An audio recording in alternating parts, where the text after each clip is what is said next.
Hello there, lovely folks of YouTube. Ren here. So the day that I'm recording this, it'll be the day before it shows up on YouTube, but it's the day that I'm recording this. It is Imbolc, February 1st. Well, some people celebrate on the 2nd, so you know, some people celebrate at different times. But in any case, we are in the rough general time of year of Imbolc.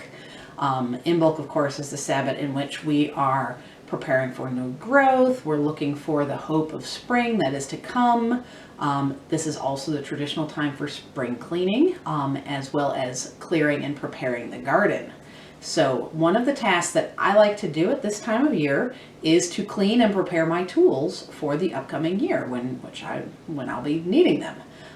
So interestingly enough, this tradition goes back a lot further than you may think.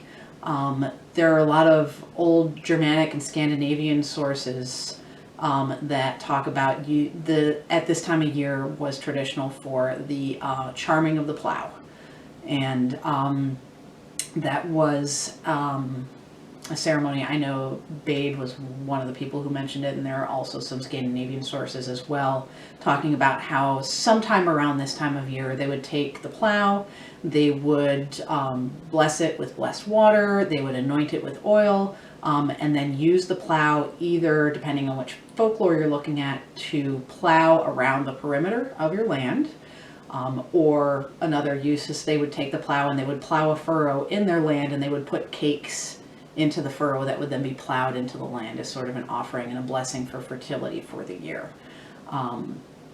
So it seems only natural to me that extending that into the blessing of the garden tools is a good way to sort of modernize that practice, because most of us don't have a plow, and much less have enough land to warrant the need of a plow.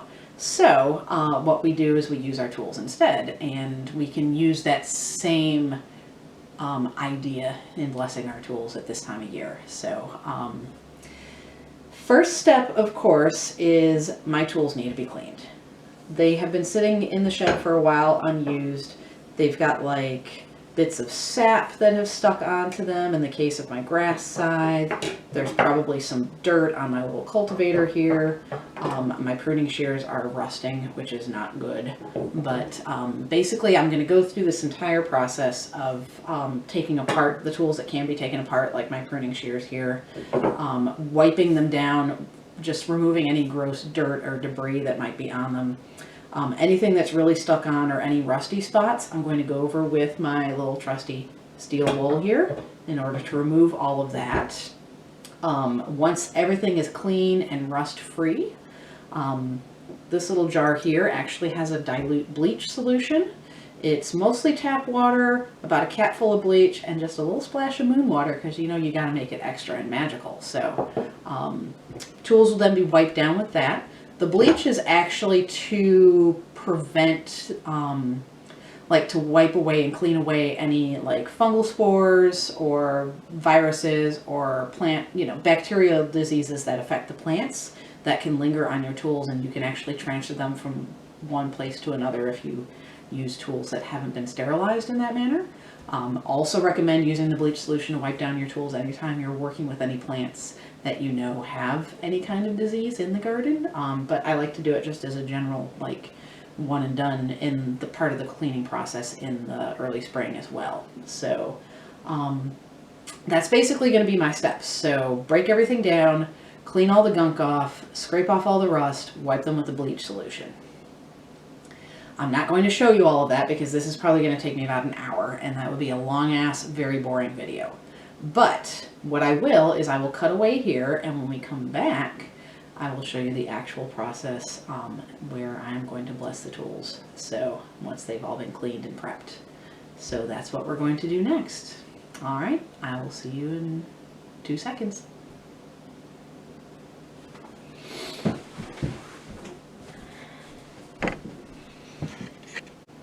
Okay, so I finished cleaning my tools with my little bleach solution and the steel wool. Some of them still have a patina on them, which is just like a little bit of discoloration of the steel, but it's not rust. It's just like a dark discoloration, and quite frankly, I don't have the time or the energy to remove that and make it look like it's brand new. It's still functioning, that's fine. I did take my little whetstone to my blade here on my pruning shears as well. So that is now sharp and ready to go. So we are going to start using my little anointing oil to oil my tools. Now the oil that I've chosen for this is linseed oil, which is pretty widely available in most hardware stores and also a lot of craft stores if you look in the paint supplies.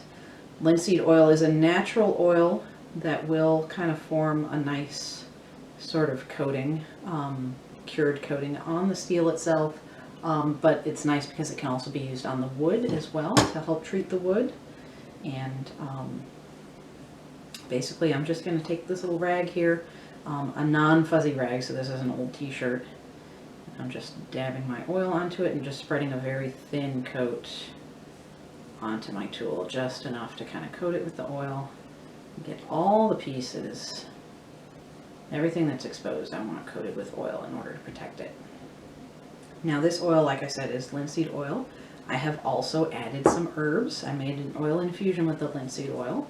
So this is linseed oil with the addition of cinnamon for success, ginger for speeding things up, fennel for abundance, and a little bit of myrrh, which is just good for blessing and consecrating things. Covering everything I can with this. This is a little bit messy. You can use other oils, of course, really any oil you think of, even machine oil if you wanted to. I chose not to use machine oil just because it's a petroleum product. But, you know, as long as you don't have any qualms about that, then there's nothing wrong with it. It really is a good product for this purpose. Even food-safe oils would be okay. Something like a walnut or an olive oil would be fine. Just keep in mind that those oils will spoil a lot faster. There we go. Alright, let's get this reassembled here. And I'm leaving that nice... that oil in between the layers there too to help protect the steel and so it doesn't rust in the interim. Come on now, go back in that spot. Oh, do I have you backwards, that's why. Haha. Do I have you backwards? No, I didn't have you backwards. There you go. I'm actually going to dip the bolts in the oil to get oil onto the threads. There we go. And again, get a little bit extra oil underneath where the nut is going to go.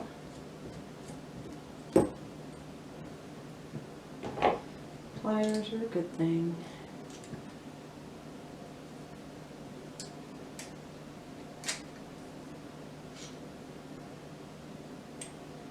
You are nowhere near tight enough.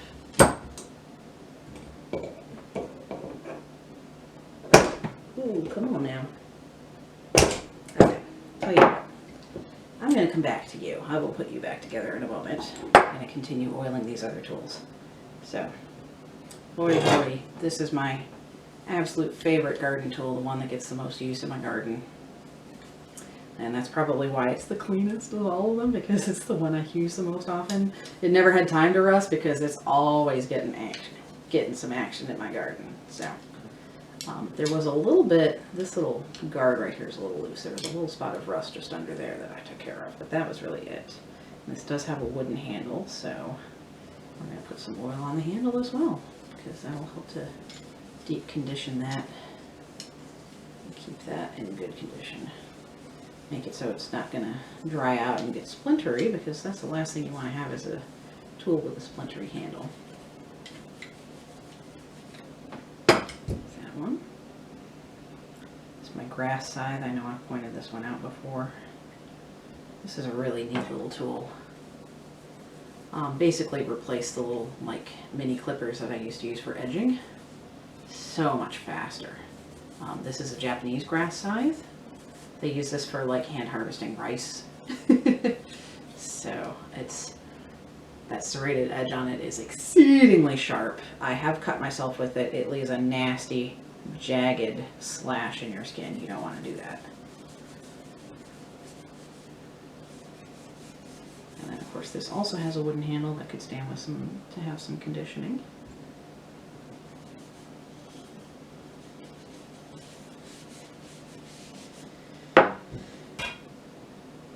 My little herb scissors really don't need much. They're probably my second most used behind my Hori Hori, because anytime I need to go out and just snip something real quick, that's what I pick. And these have a plastic handle, so they don't really need the oil on it, but I'm doing it anyway because that's the point of anointing. This one, the little hand cultivator, this was interesting. This is actually original to the house. This was in the tool shed when we moved in. And I just kind of co-opted it because it's actually way nicer than the cultivator I had. Because the little hand cultivator I had was plastic. It's hard to find the steel ones these days. So the fact that somebody had just left behind a steel one was super nice. What that means, of course, is that assuming that they bought this before we moved in, it's at least 15 years old, but probably much older than that. This needs a good. And you may have noticed I've spray painted the handles of everything, that a lot of things. The older tools, I spray painted them red because it makes them easier to spot when you lay them down in the grass somewhere. All right. Come here, you. We gotta get you back together. Let's do this.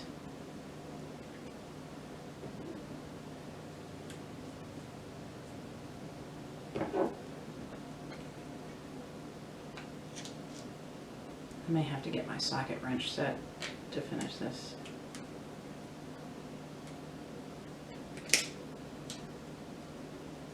Now let's unscrew it and see if we can troubleshoot why the bolt doesn't want to go on any further.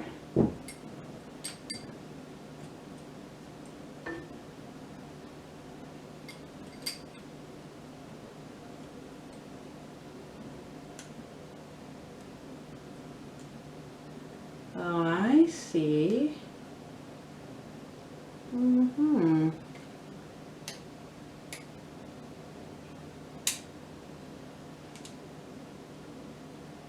Because this has a thing on it that it will only go one way. All right, let's get that.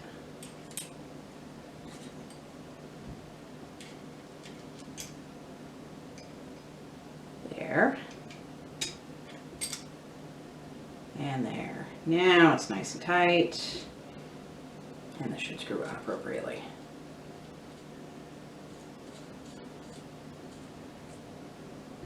That bolt is not round like I thought it was. It actually has a flat side to it. And that was what was getting me into trouble.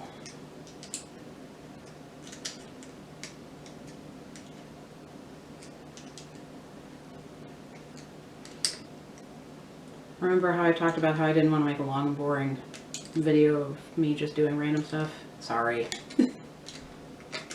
Alright. There we go. Oh yeah, look at that. It's actually a little tight.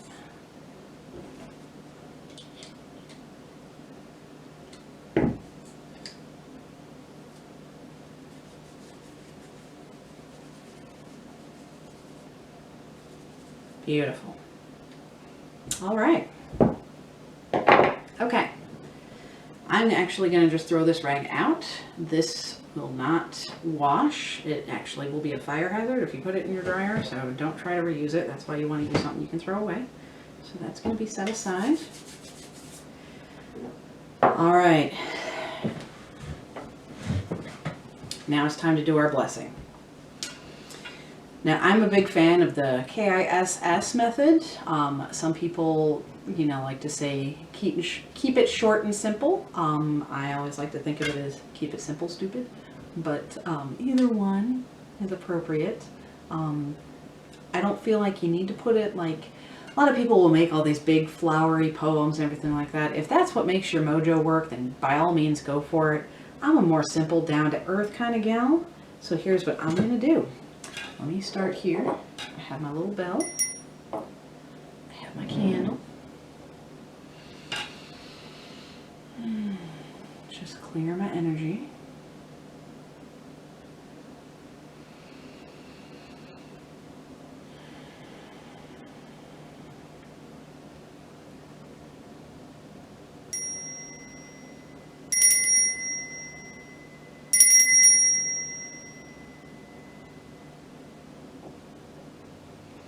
The sound of a bell helps to break up any cruddy energy in the air.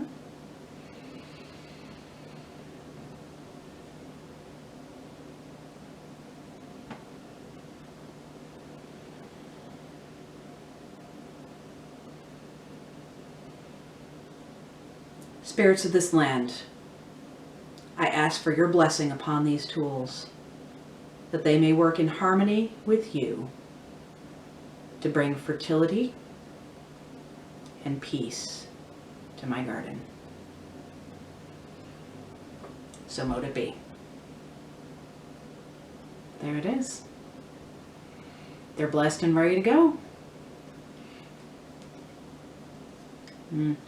Yes. That's it. My tools are now ready. They're cleansed, they're blessed, they're sanctified, they have the blessing of the land spirits, and this is ready to go out and work in my garden now. And let me tell you, this grass side is going to get the first bit of use because there's some old grass from the fall that needs to be cut down before the new grass comes in. So that's going to be my next step. That's all I have for you today. I hope this video finds you well, and I will see you again soon.